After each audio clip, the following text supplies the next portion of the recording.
Hello and welcome to the Driving More show. Little technical issue to start off with here that looks like um, I cannot stream to X like I used to do. For those of you who are on Cornflake's channel, sorry he is not here this week. He unfortunately is busy and doesn't have time. So if you're watching on Cornflake's YouTube channel, that's why it's there. And I forgot to drop it off before I hit the live stream. Sorry, oops, my bad. On that one. This is Driving More show, and we try to come to you at 8 p.m. every Monday, talking about rugby from a Kiwi point of view. Yeah, somewhere in England jersey, and I've got an English accent, but we can talk about that later. So yes, that's what we're here doing. Sorry about last week, folks. I was a bit too knackered, and therefore never had to call off the show. So we do try and come every week, come talk to you every week, but doesn't always happen, unfortunately. So let's just what are we going to do? We're going to catch up on the older international action that's happened over the last 2 weeks. Have a few chat about a few games, particularly the All Blacks ones in particular on that one. Yes, we will.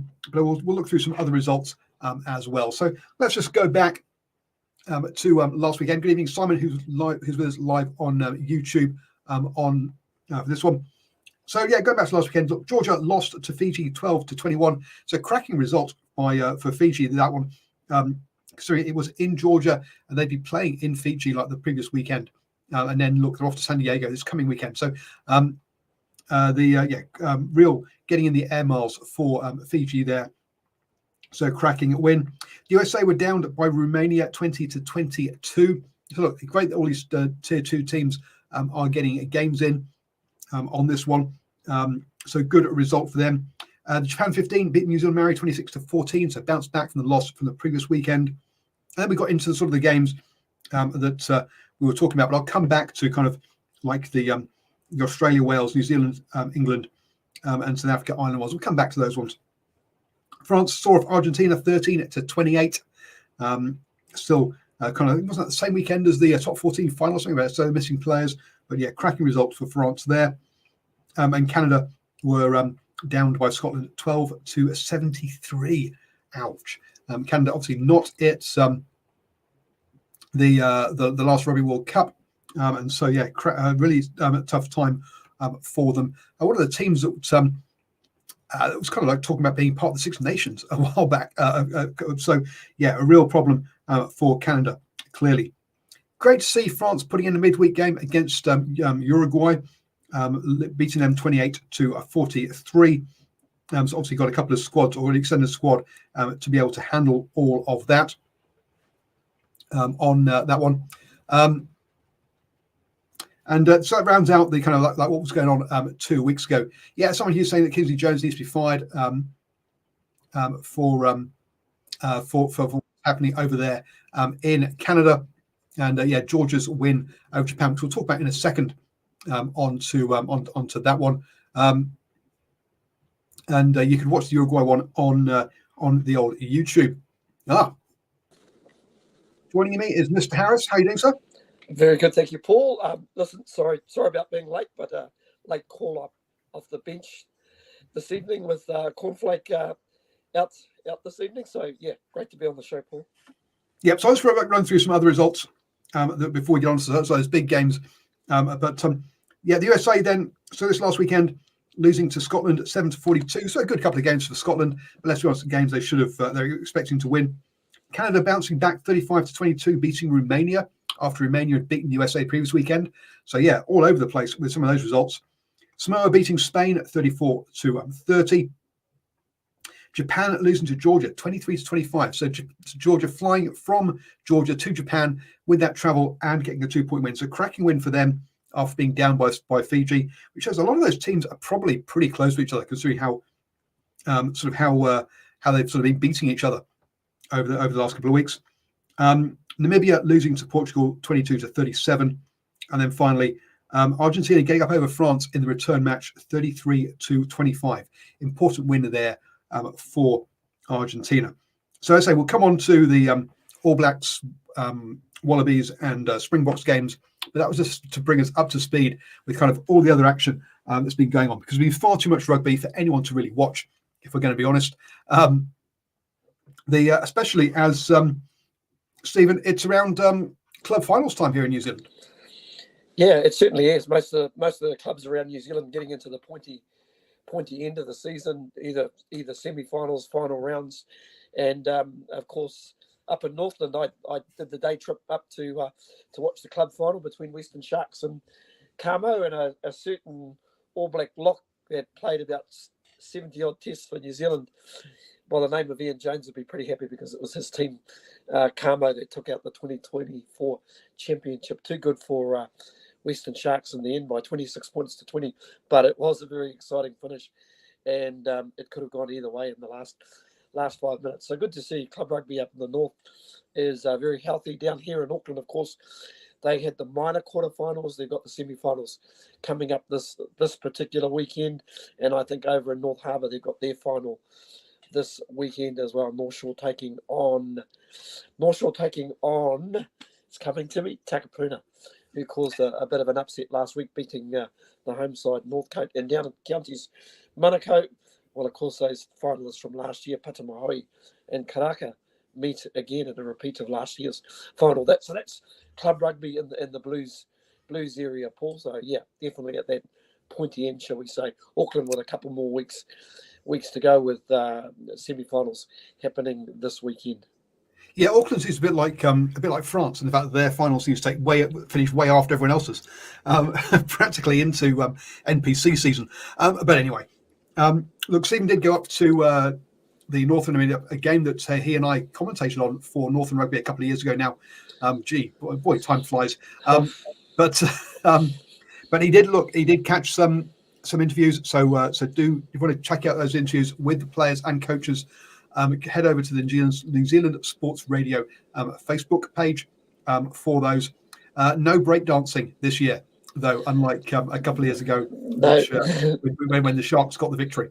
No, it wasn't to be for Peter Hugo, who's a fantastic guy. And these are really good interviews because, not because I'm conducting them, but more because the answers you actually got from these guys, it just gives you an idea of how community orientated they were. And I was really impressed with Blake Hohaya, who's a former Northland NPC player. I believe he won't be part of the Northland squad in 2024, but he's transitioned into player coach, and also transitioned from second five into first five, and did a great job with their regular first five out for the season. So great to see these guys giving back at club level.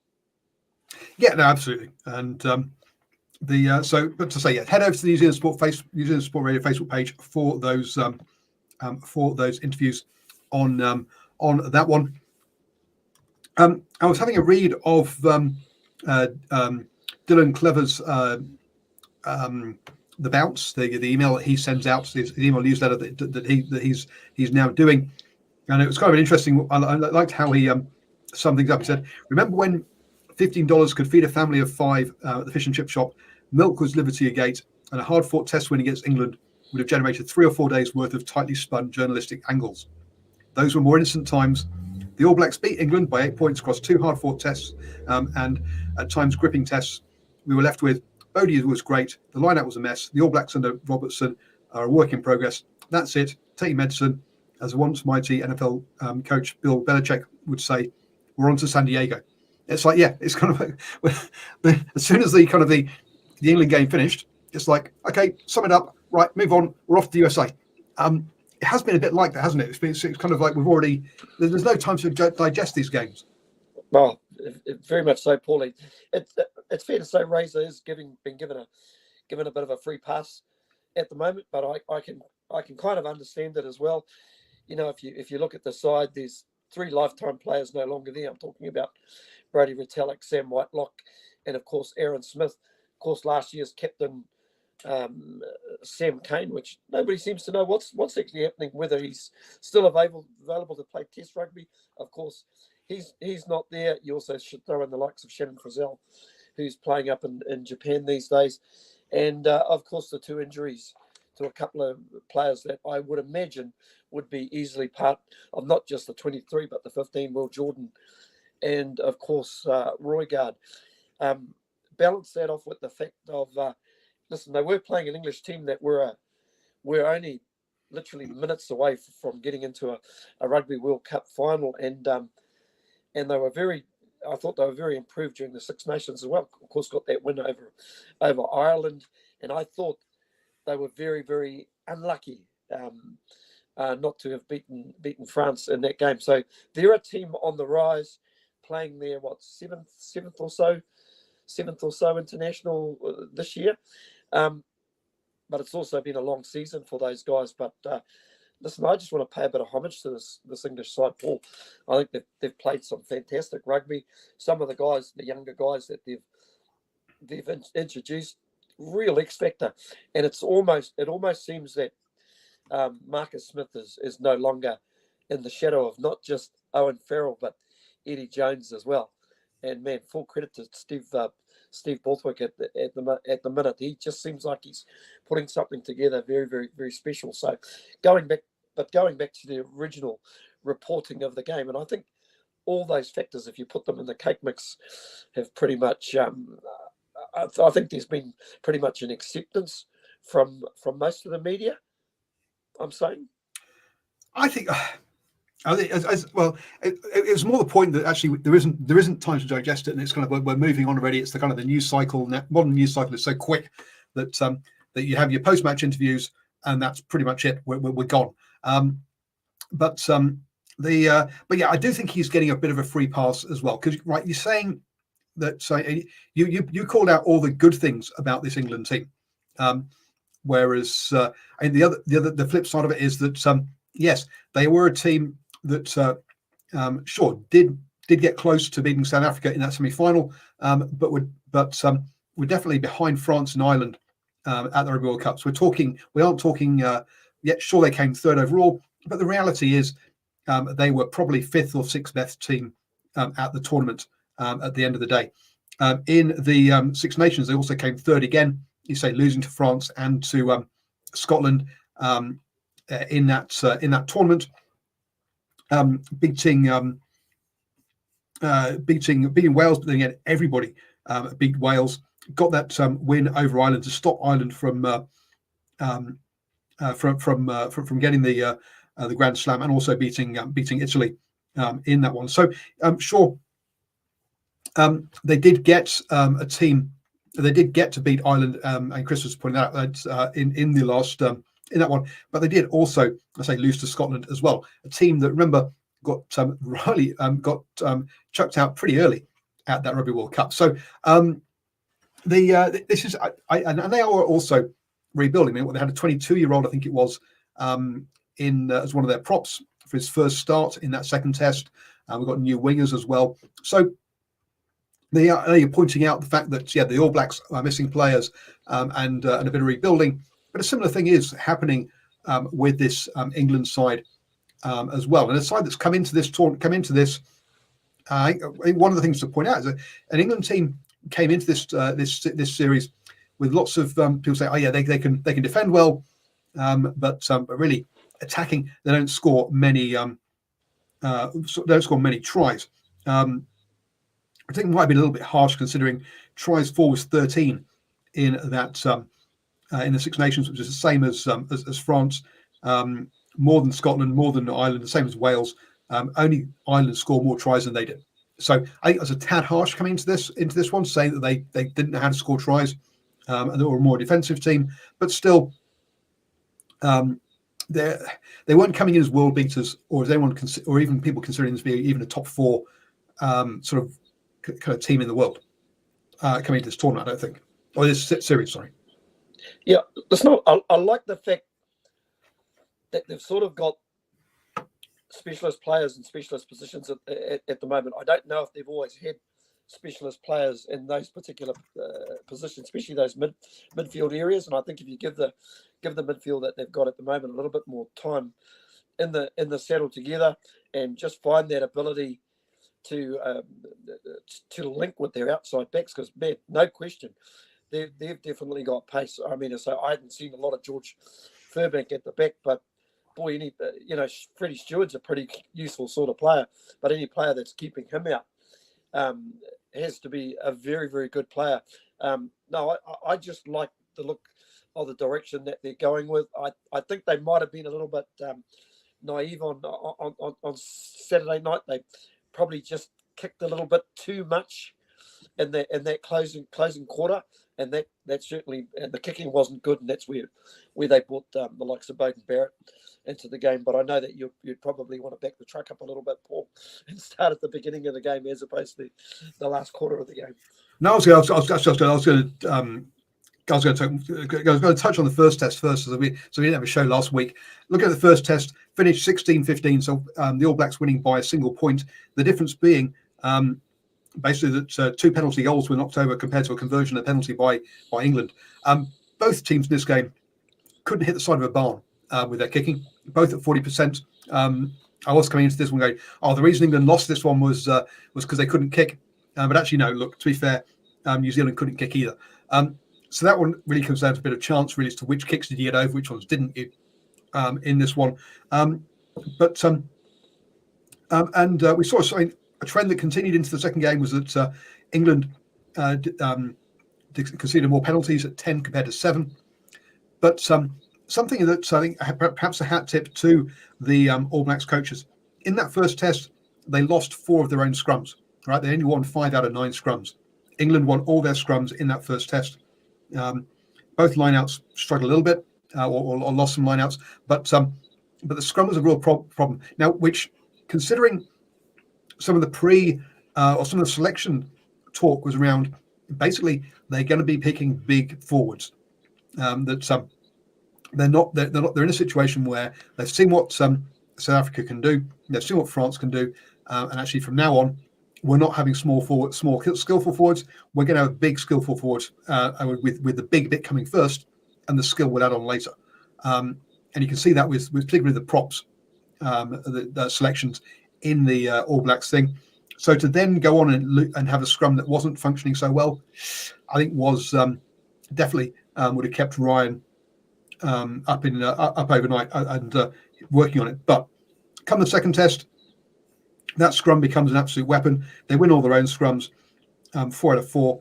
They they make England lose 4 out of their 11 scrums. So England won 7 out of 11, and that scrum became a real weapon, particularly in that first half. Stephen. Yeah, it was. And interestingly enough, 2 different referees from different hemispheres in both of those games. So you do wonder if there might have been a little bit in around interpretation. The Georgian referee in the first game, I know he was very technical in and around the scrums. There were confusing looks from some of the All Black front rowers when it was perceived they actually, excuse me, had a dominant scrum. And listen, on the weekend we hedged Berry, who was the referee, and yeah, he pretty much rewarded the dominant scrum straight away. Didn't always happen in that first test, but maybe at the end of the day we put that down to maybe adjustments made by Jason Ryan at this time. Yeah, and then the real problem in that second test was penalty. 6 for New Zealand, 11 for England. I don't think New Zealand conceded any penalties in that first half. If they did, it was only 1. So a fantastic first half performance from that point of view. So yeah, discipline clearly an issue for England there. Now, clearly some of those are at scrum time. So there's not much you can really do at that point. When you talk about discipline, you kind of players making mistakes. Whereas at scrum time, I don't think it's kind of that kind of, or doing silly things. I don't think that was for some of them. And they also conceded two free kicks as well to one from the All Blacks. So, that second half, what we saw was that the England combination of Marcus Smith and Henry Slade really outkicked the Dane McKenzie and I've gone blank to the 15. Stephen Purifier. And camped in that New Zealand half. And it also happened in the first half as well. England really did control territory in this game and did that very, very well. And what we saw here, though, was that they aren't as clinical as New Zealand team. As New Zealand, at the end of the day, they should have scored a lot more tries, or more tries, should I say. Both their tries came from the same move, which was crossfield kicks at the end of the day. So not a kind of a heavily worked try, as it were. And that's clearly an area for England to work on. However, the All Blacks only scored 2 tries as well. So England equaled the All Blacks in tries in this series, but I say the All Blacks did look more clinical when they had the ball. Yeah, one thing that England did identify, they identified that both New Zealand wingers actually come in. they actually defend in a very narrow area and don't defend the sideline. And we actually saw a couple of examples of that, Paul, where I think Slidehome actually gassed Sevu Reece on the outside. I think Sevu was a little bit surprised by his pace, but credit to him, he came back and made the tackle. But, that gives you an opportunity and go forward. And, of course, on the other side of the field with the kicks, once again, Mark Talia defending shallow again. And when those high kicks are going across, you're basically going back to them where the player who's attacking is running towards them. So, that might be just something for any other team that's playing the All Blacks, and it's something for the All Black coaching staff will have to look at. I've got to say, they were both taken very, very well from both the wingers.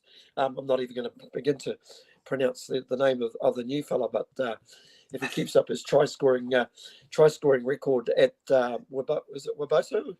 I think it's right. Yep. He scored a try in the first test, pretty much a walk-in. But I thought the footwork and the speed to change direction from taking the high kick was very, very impressive. Yeah, absolutely. And but it's just England need more than just a crossfield kick in future if they're going to challenge that top 4 crowd. But New Zealand on the flip side really have got to be able to deal with territory much better.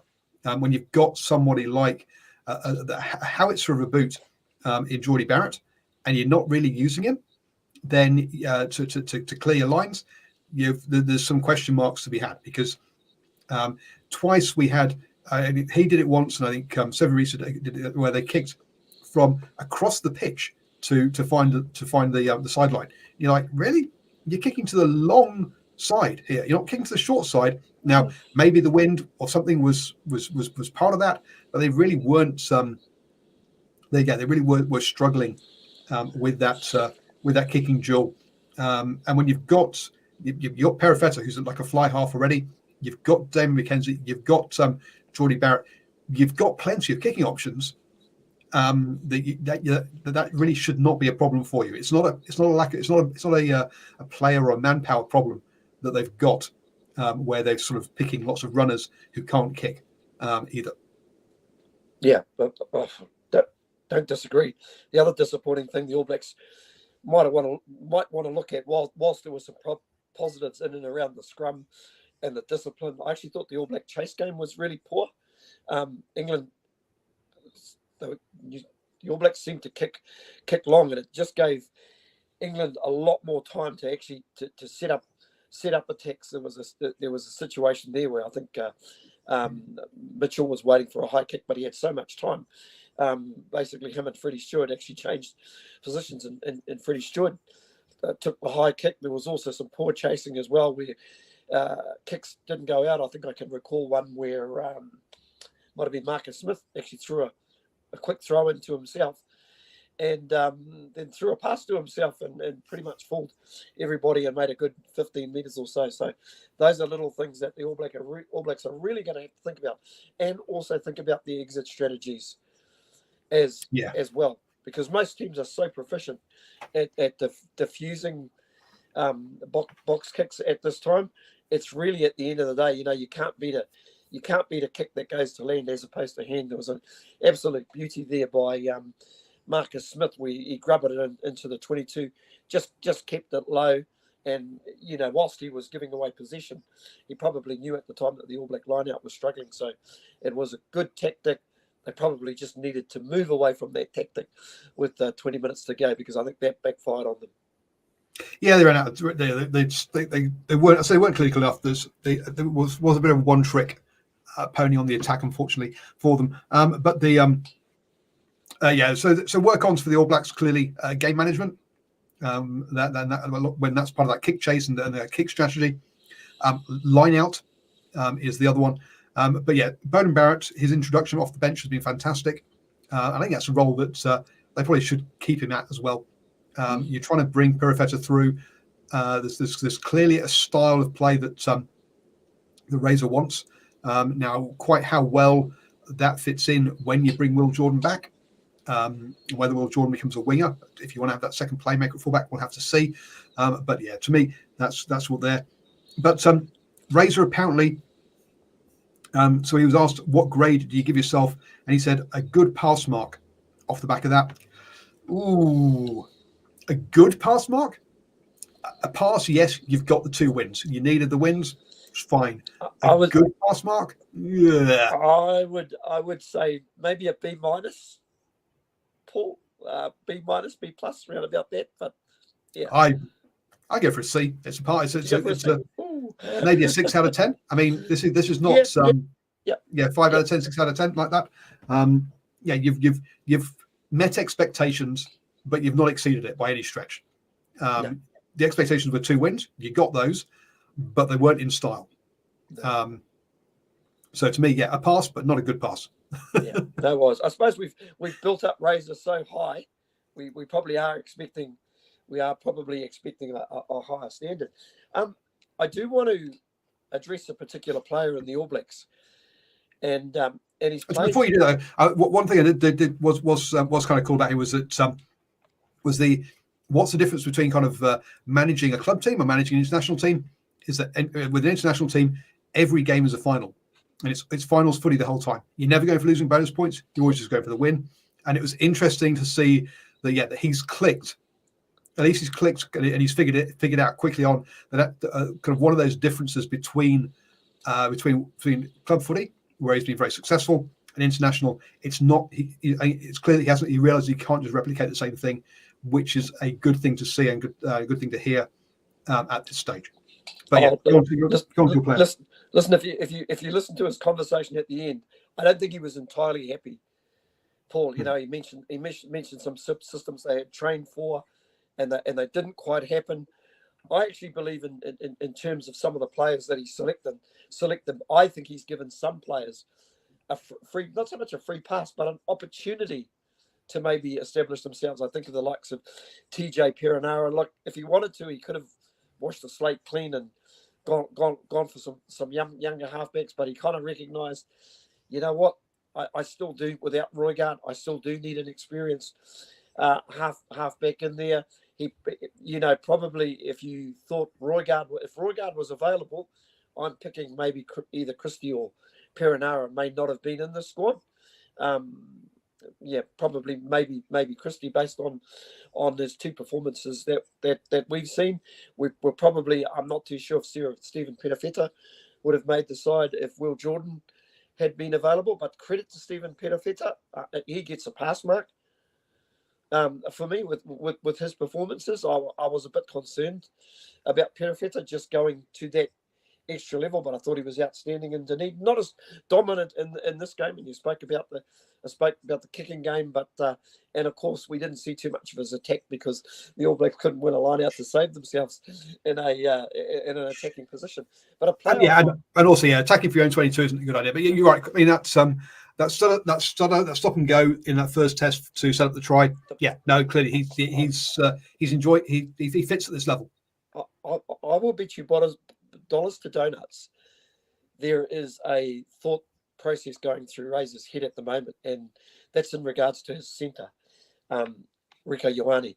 Rico's played 69 tests for the All Blacks, over half of them at centre. And you know, if you think back to some of our greatest ever centres, the Frank Bunces, the Conrad Smiths, you know, these weren't the flashiest players in the world. Joe Stanley, they weren't the flashiest players in the world, but they distributed really well.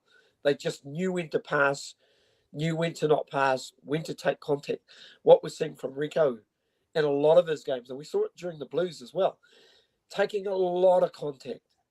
And once you get into that mindset, and I get it, he's 6'3", he's a big guy, But what I thought in this particular test, I thought he had at least 3 occasions to offload. He'd actually got to the contact late, and there was the opportunity to move. And on all 3 occasions, for me, he bottled it. And I wonder if it's now the time. I'd be interested to see what those tuning into the show actually think. And I'm not talking about kicking him out of the team together, because I think there's a place for Rico, whether it's on the wing or on the bench. But I'd actually like to see a midfielder that's just making good decisions, both in attack and defence. I know I sound like I'm making a sermon at the moment, Paul, but just listening to some of the talk around the traps, I'm hearing it as well, and I've thought this for a very, very long time. So it's going to be really, really interesting to see on the weekend if Razor gives Proctor an opportunity, Billy Proctor an opportunity in that centre position, because it could be a pointer to things ahead. Look, I wouldn't be surprised if 15 changes this weekend. To be honest with you, for my understanding, Rico wants to be a centre, not a wing. Absolutely, that's where he played all his rugby up until he became up until Super Rugby. So all his NPC, all his school rugby has been played at centre, right? Now, but if you look at the stats, so in Dunedin, Rico passed it 4 times, ran it 9 times. At Eden Park, Rico passed it 0 times, ran it 5 times. So he got less ball as well. That's Hologram 2-pack says, I don't think Rico got to pass away all game. You're quite right. He didn't. He says, I only 13 always felt like a stopgap for me. Definitely would like someone else to have a go. We're going to have to look. Apparently, he's not scored a try all year, which that must be his first time he's gone through a Super Rugby season without scoring a try. So that's quite shocking, really. I'll be honest, that he's got to this stage of the season without having scored a try, and that's probably playing on his mind at the moment. That's what he's there for, right?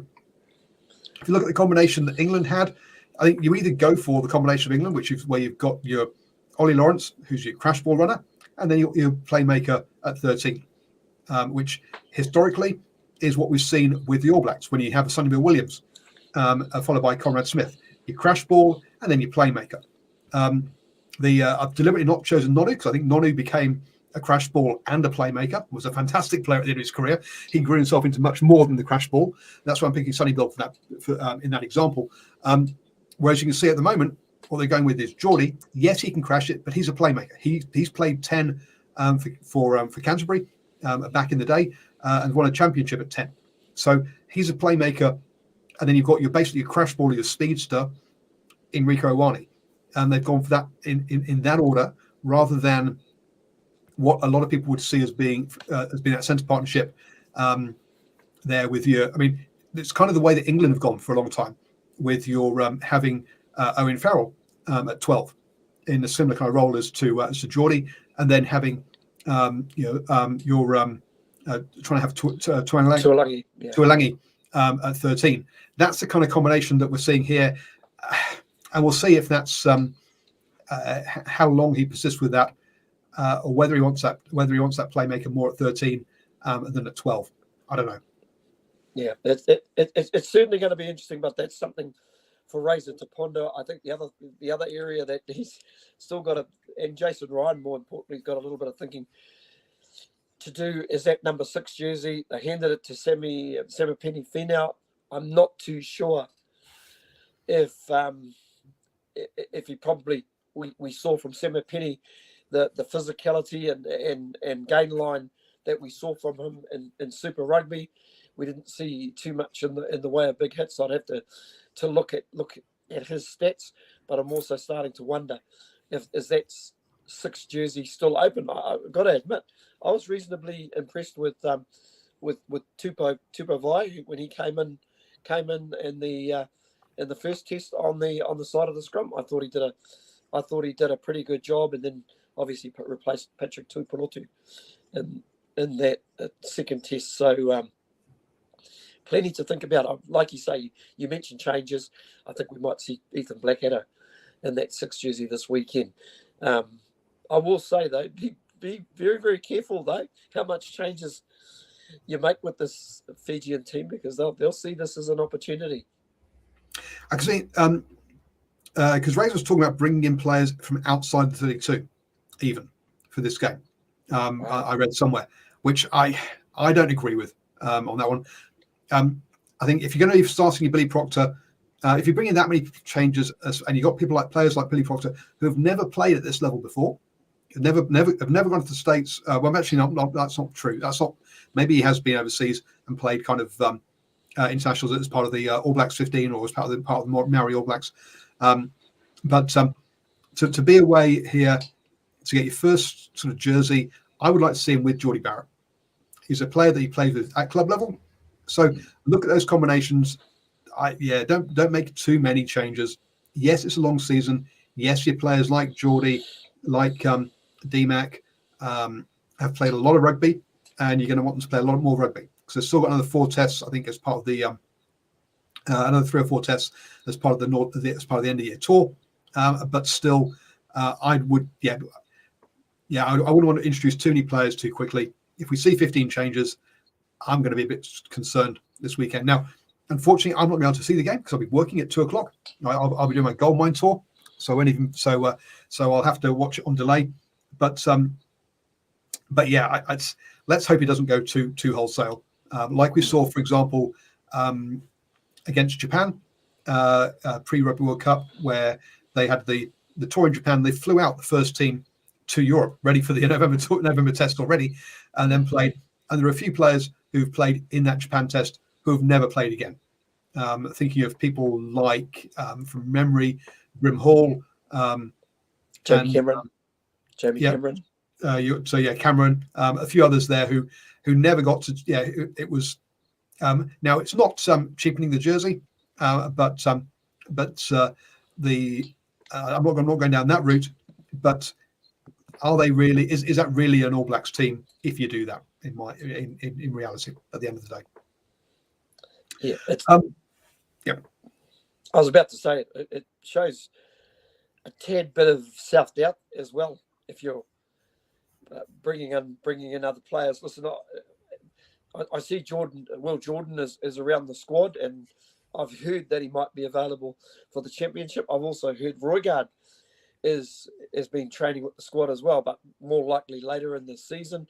And of course, I think it was the hologram Tupac mentioned before, or was it Simon Hughes mentioned that Sam Cane could be back for the championship as well. So yeah, Simon's reckon that he thinks Sam Cane doesn't think he's eligible. Sam Cane is eligible, but he's been injured all season. He's not injured now. He's back to he's fit again, but he's not played all season up in Japan. And so hence you can't pick a player who's not played all year. And so that's why he was being around the camp and was training with the squad. Pardon me, so Ray can see what he likes. Interesting here that hologram Tupac says, go on, sorry. I was going to say, unless your name's Richie McCaw, where you take a whole year off injured and then you come back and you. Some people are just legends who you just right. At the end of the day, look, Sam Cane was a very good replacement for Richie McCaw, but was not an absolute replacement. Let's be honest. The San Diego was interesting. See what the attendance is like. Absolutely, attendance will be interesting as well on that one. Are we saying that Sam Cane could be playing for the Steamers this year? Oh, yes. If he needs game time, absolutely. Yep. But the particularly during the Rugby Championship, when the All Blacks are actually in New Zealand, he could be let off to go play a game and still be part of the All Blacks camp. But Tupac, the interesting one there is, does the fact that Razor is looking outside the 32 mean he doesn't like what he's seen from some selections in camp? That might be true. That's an interesting one. Possibly. Where he's not just bringing players in who's going to discard, but he's bringing players in to replace players who he doesn't want, who doesn't think are actually up to the squad as like what they're doing. That'd be, good point there, actually, by Tupac. Well, Paul, you think of that interview that he had. That interview that he had with Sky, he was clearly annoyed that that some players hadn't really stuck to what he was asking. So yeah, it'll be interesting. Yeah. So anyway, moving on then, let's dip into a couple of those teams we're going to be playing against during the Rugby Championship.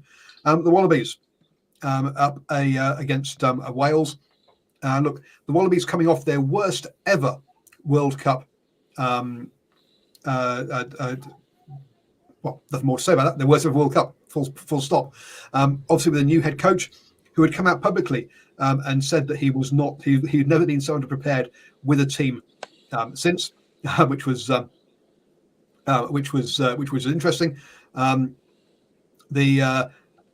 then up against Wales, a team that beat them soundly at the Rugby World Cup, but a Welsh team that had had a disastrous Six Nations, losing every single game. So a real problem there for for Australia, because coming in obviously with not much confidence, but against a team that was really bad. So really not much. There wasn't going to be, I don't think, any leeway given here. They had to win these two games, in my mind, on this one. Now, Australia in that first test beat Wales 25-16. Wales turned the ball over 19 times. Ouch. And their line-out didn't work either. But a lot of penalties given out in that game.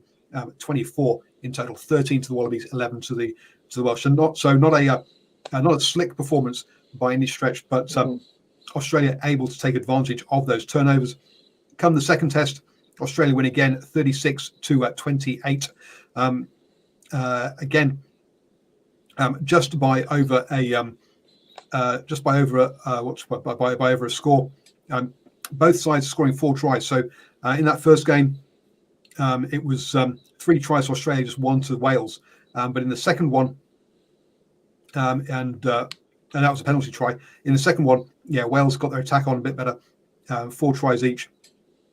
And so kicking proved, those penalty kicks proved to be the difference in this one, with Wales giving up 13 penalties to Australia's 8. Again, lineouts not quite functioning, both sides giving up those. But turnovers much more even now this time, 13-12. It was much more balanced, so Wales didn't turn over the ball anywhere near as much. So improvement by Wales there.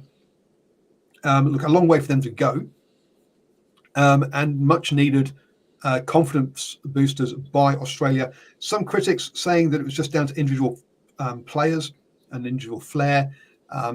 Players like Kellaway with his try or with the try he set up from on his own game line, but and this was Dongunu doing a Colby by chasing a kick that got. I mean, I have never ever seen a penalty that's kicks the line, kick for a line out, gets knocked back, and you claim it yourself and you score a try, and then it happens twice in 2 weekends. So Dongunu, look, totally wasted by the Rebels at centre, playing great on the wing. scored 2 tries in this one. Yes, he's a winger. He's not a centre, Rebels. Learn. Actually, sorry, Rebels don't exist anymore. So, shucks. But yeah, so I think great series for Australia. Yes, they're looking dysfunctional. Yes, they're perhaps relying on individual players, but this is really what they needed was 2 wins in the bank to start this series, start this time with Joe Schmidt. He will take time to get to turn things around. Razor's come into a team that's just lost, that's made the World Cup final. Schmidt's coming into a team that didn't even make out the pool. Different levels. Yeah, I was going to say, Paul, the pluses for Australia for me is having these wins. It means that you're not chopping and changing your team. So going into their next game, and I think they actually play Georgia, if I stand corrected. So it's probably another opportunity to roll this team out. Positives for me, Tom Wright at the back. We always thought he was a good player, but he just really needed to eliminate the mistakes out of his game. And we're slowly starting to see that. And boy, hadn't he got some pace. That individual try that he scored in the first test was absolutely out the gate. You're right, Dalguni on the wing. We've always known Callaway as class. And I like the way this centre combination is working. You spoke about the direct midfielder. That's Paisami and Fluke. What I like about him, holds the ball out in front of him and looks for opportunities out wide. So if they can form a decent sort of combination, and for Lelosio, if you remember, when Dave Rennie had the team, he was his man originally, and this kid, wasn't even wanted at the World Cup, which was just absolutely crazy. Scrum's very good. One area where they may have to look at a little bit is just in and around their discipline. At times, Paul, they got out to a really good lead, 17-0, and they just let Wales back in with discipline, and just finally something that they'll have to watch as well. Wales, every time would kick to the corner, basically had them 9 times out of 10 on the line out drive maul. So drive maul defence absolutely is a definite work on. Yeah, they're going to come up. They're going to come up against better teams than Wales, and have to defend. Like South Africa, Argentina, all proficient at that particular piece of the game. Yep. So both the All Blacks and the Wallabies come out of their series with 2-0 victories. The Springboks, well, no, not for them. They got a 1-1. But to be honest with you, let's be honest here, they had the hardest task of the three, with Ireland going down there and visiting. Pardon me. In that first test, the Springboks came out ahead, 27-20, thanks to a miracle try by Chesley Colby, who chased up where Lowe knocked a penalty kick for the line that Pollard didn't get out fully like you'd want to, and then luckily Colby cleaned up and went in and scored on that one. So congrats. So good win for South Africa in that opening one. And kicking again a bit wayward, 57% for South Africa, only 40% for Ireland in that one. Come on to the second test, and Ireland won that one 24-25, 100% kicking suddenly in this one, and a couple of drop goals as well, which is lovely to see. So well done by Frawley with that with those two to win the game. Ireland, though, some serious questions around their scrum. Boy, oh boy, won 5 out of 9, and you can see why the All Blacks are particularly picking big props when you see what South Africa did to this Ireland team at scrum time. So you can see why that's becoming a trend, I think, in world rugby or in international rugby at the moment. Penalties, 8-11 on that one, so not too bad there. But that scrum really a problem for Ireland. But they did get more clean breaks than South Africa. So again, a lot of talk here of the attacking prowess that Brown is bringing to them. The Springboks didn't manage a single try in this game. All their points were off the boot of Pollard from penalties. Now Ireland only got 1 try themselves, to be fair, but yeah, so not perhaps not the most clinical display by either of these two teams. Yeah, I've got to say credit to Ireland though. They had up to 6 regular starters out. That's the likes of Hugo Kennan at fullback, Bundy Aki, Jamison Gibson Park, and I think there's about 3-4 Dan Sheehan the hooker, and one of the loose forwards and another one of the props wasn't playing. So full credit to these guys that they were able to go out and keep their focus. It's the end of it. Let's be honest, it's the end of a real long season in it, Paul, for a lot of these guys from the Northern Hemisphere. And I thought they were well worth their win, even though South Africa bounced back in the second half. Ireland stuck to their structures, got themselves in a position, and Kieran Frawley, I hadn't heard too much about him, to be honest, but those 2 drop goals, man, they were very, very, very well taken, and it was a deserved win. But I also like the shape of their attack as well. They managed to just use an inside channel where sort of South Africa use props or tight forwards to defend. And in both tests, they opened them up big time. And I think on both occasions, Conor Murray scored going straight down the centre of the paddock. So yeah, you know, one of the things that Ireland has to be very good at for many years now is just flooding a lane with players, and that's once they get that lane, it's they're very, very good at it. And not knowing the defender, not knowing who to take, and behind that flood of guys, usually there's a runner that comes out of nowhere. And both those particular tries, they look very, very similar. It's almost like you were watching the same try. But hey, full credit to them. And you know, you could arguably say they were maybe a tad unlucky not to win that series against the world champions. But like I say, if you go to South Africa, you do have to scrum. Absolutely. And Simon said that the Ireland-South Africa rivalry has become very nasty on social media. Yeah, social media has become very nasty in itself if you're not careful. So hence one of the reasons why I'm not on. Well, clearly we're broadcasting to Twitter now. Actually, no, we're not, because that's one didn't work technically tonight. So yeah, that's one of the reasons why you won't see me on Twitter anymore. Is I've had enough of it, the nastiness and stuff. So hence, I've pulled myself back. I don't need that in my life. And hey, there's too much of that. Full stop. On the whole. Yeah, there's a great video that's doing the rounds. It's on the All Blacks social networks, and it's of the All Blacks and the England team just basically sharing a little bit of time together at the end of the game, swapping jerseys, having a bit of a laugh, and no doubt having a beverage or two. And you know, those are the values of rugby. You know, I just think people out there got to be better. People on keyboards have got to be better. Sure. Look, we're allowed our opinions. Okay, just because we didn't play that level, we're still allowed our opinions.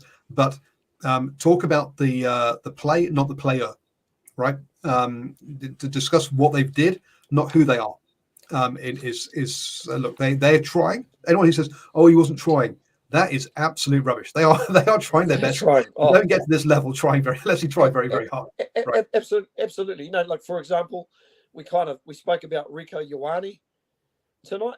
We're not putting the man down. We're just critiquing his game. I think he's a fantastic player, but like I said, seen enough of him. It seemed to think to myself, maybe you go back to the wing or you start off the bench.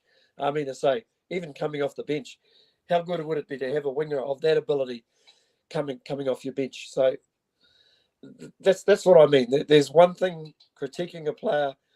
There's another thing just bashing a player for the sake of bashing a player. Yep, absolutely. So look, I don't think South Africa are in a particularly bad place per se. Come for the Rugby Championship. Look, they had the hardest test out of all of us, out of all the teams there, heading into the Rugby Championship. So we'll see. And then look, they've got the All Blacks. Both games are in South Africa. So boy, oh boy, that is going to be a test for Razor, most definitely. And they're going to need to step it up from what they from what they produced against England to come away with that without a loss. And it's going to be interesting to see what the reaction is from the public and also from the media when Razor gets his first loss, because it's going to come this year. You got to think, because I think they're going to go play in Dublin and in Paris against Ireland and France. So to get through two away games against South Africa, or basically away games against the other top four, the three of the other top four teams, and to come away without losing any, that's going to be a very, very tall ask on this one. Looking forward then to next weekend. We've had barnstorming games and some cool and some great matchups these last 2 weekends. That Australia-Wales, look, rekindling what was a World Cup rivalry and righting wrongs, that kind of stuff. New Zealand, England, always a good matchup. And then you got Ireland versus South Africa versus Ireland, two of the top teams in the world going head to head. It's been cracking. Now this coming weekend might feel a bit decaffeinated in that kind of way, because look, we've got Tonga versus Spain there. The Reds hosting Wales, so it'll be interesting there. I mean, not even the best Super Rugby team in Australia, and obviously they'll be missing their Wallabies. New Zealand travel across to the All Blacks travel across to USA to face Fiji. The Wallabies host Georgia. South Africa face Portugal. Argentina hosts Uruguay. So all those tier 1 teams facing tier 2 opposition. Scotland go to Chile after 2 good wins against the USA and Canada. Japan host Italy, which is probably the clash of the round, if we're going to be honest. And then a couple of other games are going to happen later in the month. Tonga are going to go visit the Reds as well. So interesting that the Reds are the team that's getting chosen in Australia to get all of these international games. And Uruguay face Scotland. So Scotland really having a 4 games in the Americas this year against the tier 2 teams. So look, yes, there isn't that sort of headline game here, but it's really good that actually we're seeing tier 2 games in this window. Normally, the All Blacks would not play a tier 2 team during any of the windows at all. The only game they would play against tier 2 would be out of window, which would be basically a cash generating game against either Japan or the USA. Even when they traveled and played in Fiji, it was Fiji. No, it was Fiji or Samoa. I can't remember. I've gone blank now. It was in Fiji, wasn't it? For that for that one game they've ever played in the Pacific Islands, that was out of window. So to actually be playing in window, which means these teams, in theory, and okay, it is still theory, should have access to all their best players, is fantastic on this one. Not so right. Do Fiji have access to the best players? They should do. They should do. Yeah. Whether they do or not is a different ball game entirely, but they should do in this one.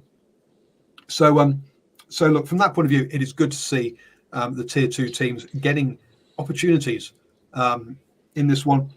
I mean, when is the last time Portugal played South Africa outside of a World Cup or even in a World Cup? It's probably never. I'm not sure that's ever happened. So fantastic for Portugal, who are one of the wonderful teams at the last Rugby World Cup. Let's just hope they can have their sevens players, because they're all probably off on Olympics duty, unfortunately. Yep. But we'll see. Yep. There are, from what I believe, there are a few of the Fijian boys that are away on Olympic duties. But sorry, no, Portugal. I was talking about Portugal playing in South Africa. But probably applies to both actually. Yeah. Portugal. Yeah, that's going to be a big challenge. But that was the big cry after the World Cup, that basically a lot of these tier 2 teams, they needed the tier 1 teams to set up games. I know even France, who are touring Argentina, and that series ended at 1-0. A little bit of controversy, but that was more about stuff happening off the field, which we won't get into, Paul. But I know they actually they played a midweek game against Uruguay as well, which was fantastic to see. So listen, it's a day in the sun for these tier 2 nations. Certainly going to be a challenge for the likes of Portugal going to South Africa. But listen, if you want to get better, you've got to play the best. It's simple as that. Portugal going down, playing Namibia, and then playing South Africa. It's like they're not even having to travel too far. They're in the right part of the world, right? It's not like Fiji, who have had to play a game at home, a game against Georgia, and then a game in the USA. 3 different continents in 4 weeks for 3 games. Oh my God! Yeah. Good luck. So, Stephen, thank you very much for joining me. I think we'll wrap it up there, folks. Obviously, we'll be back next. Sorry, I was going to say, Paul, would be remiss of us to not mention the World Under-20 Championships. Of course, the semi-finals were played this morning. England too good for Ireland, 31-20, and France Under-20s far too good for the New Zealand Under-21, beating them 55 points to 31. So that final will be England v France next weekend in South Africa. They've had to deal with some really wet conditions, but it was actually great to see this particular game played at Cape Town's main stadium this morning, DHL Stadium. So at least they had really good conditions. I know there's a few people a little bit concerned about New Zealand's performance, but what you've got to realise that France have got a very good system in place. They have, of course, their AM top 14 and D2 or Pro 2 are fully professional tournaments, and the next 3 levels are pretty much all semi-professional, and a lot of the clubs in France have academies. So what we're actually seeing being spawned out of that at the moment are some very, very talented individuals, and we saw that again. Check out some of the highlights on that, because there is some absolutely amazing tries that the French ran in this morning. So it may not be an indicament of the New Zealand 20s, but more how good the system is in France at the moment. So absolutely staggering. I know it had been, I think the last time New Zealand made a semi-final, ironically, they got knocked out again in that tournament by France in the semi-final as well, back in 2018. But let's not forget, in France, there's something like 1,700 clubs and over 380,000 rugby players running around over there.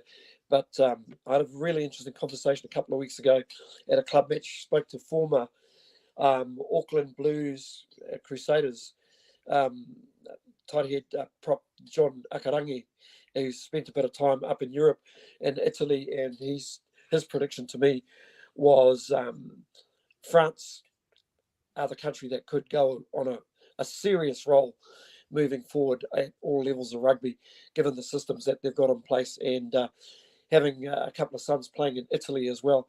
He said Italy are brewing very, very nicely at junior level as well, Paul.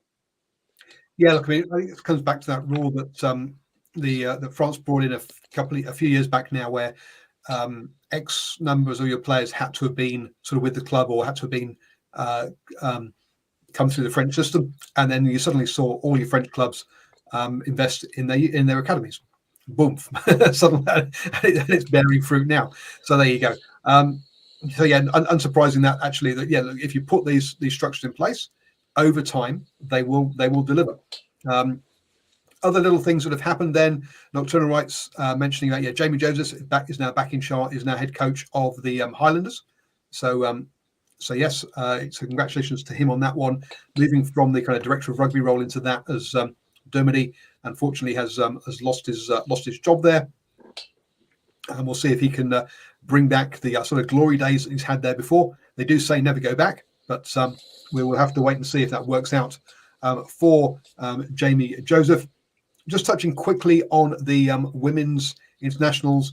Look, I haven't seen these, but Australia did beat Fiji 64-5 back on the 6th of June, and then played the Black Ferns, losing 0-62 in that game. So, ouch on that one. Coming up next to the 26th of July. Sorry, so we've got Tonga playing the Reds women's team. So look, the Reds really putting together some international games now. We're playing Wales, was it Tonga, and also Tonga women. So look, they've got a bunch of games that the Reds are doing. So well done to the Reds on organising these and getting involved in that kind of stuff. Next month sees a 2-test series between Japan and the USA as well. So on the women's side of things. Dermody is now the forwards assistant coach. So he hasn't actually lost his job. He's actually just moved down. So interesting on that one, as to how that's changed. Now, look, some coaches are fantastic assistants and not very good head coaches. Or they struggle at head coach, actually don't enjoy it as much. Maybe that's something that Dermody has found.